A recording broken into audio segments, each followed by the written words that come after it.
Okay, we're going to move on to part 4 of developing vision and purpose. And we're going to focus today on seeds, what we're calling seeds of destiny.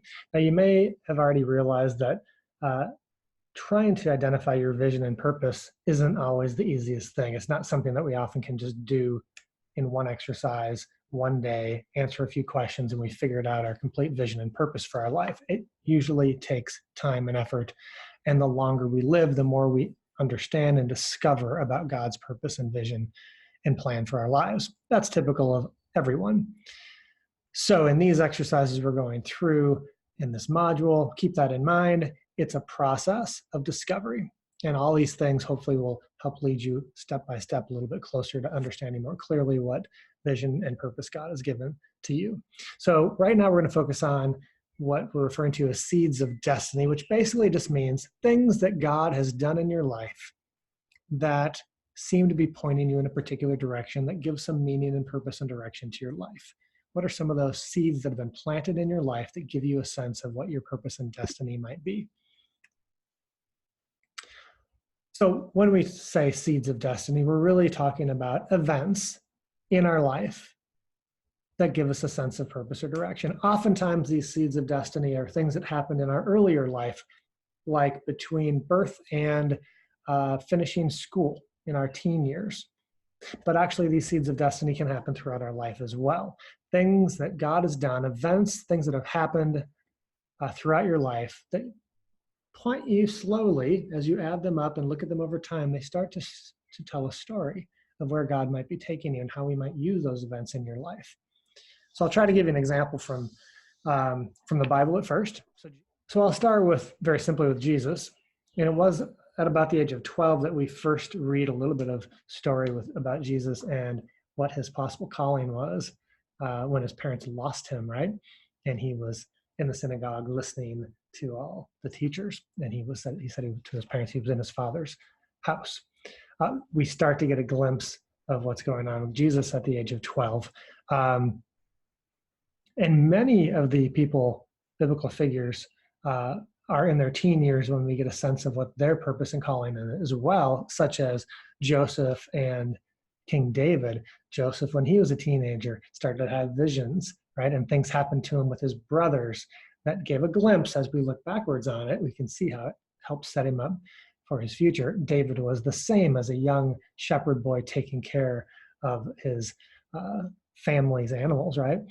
We see things that happen in David's life that help set him up for what God had in mind for David as well. For me personally, as I reflected back and have reflected back on my life and what God's done in my life, I see a lot of things that tend to encourage me and focus me on my purpose and direction of bringing unity and effectiveness to mission teams. Number one, I've got over 25 years of experience as an organizational development consultant in America and throughout the world, that I believe God has used those years of experience in consulting to help give me some skills and experience and perspectives in the mission world that might help the mission world as well, in teams and organizations. But if I look a little bit earlier in my life, teenage years and younger, my childhood years, starting at maybe around the ages of 9 and 10, had me beginning to work with my father in the field of human learning, how we think, learn, and remember. Already focusing on helping people to improve their performance from a very young age, getting to work with my father. My jobs throughout high school and college tell kind of a different story at first glance, because I served as a pizza cook, a deli worker, an assembly line worker throughout high school. But there was one thing that all of those jobs had in common for me. One thing that I loved about all those jobs was that I loved coming up with ways to improve the way the work was done, whether it was making pizzas, weighing out deli meat, or improving the speed and efficiency of the assembly line. I always loved coming up with better ways of doing things. And that is what started to speak to me about a purpose, right? I seem to have this natural tendency to enjoy helping to improve processes and the way things are done, and helping people to learn how to do things better. So God definitely seemed to wire me this way, and I can discover those things as I think about my past experiences and jobs and training and education, and what stood out to me about things that I enjoyed, that I was good at. And you can do the same as you reflect on your life.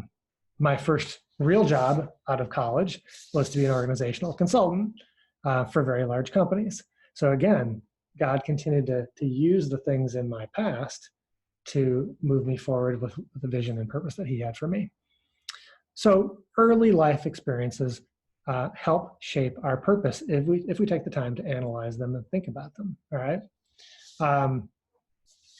So how about you?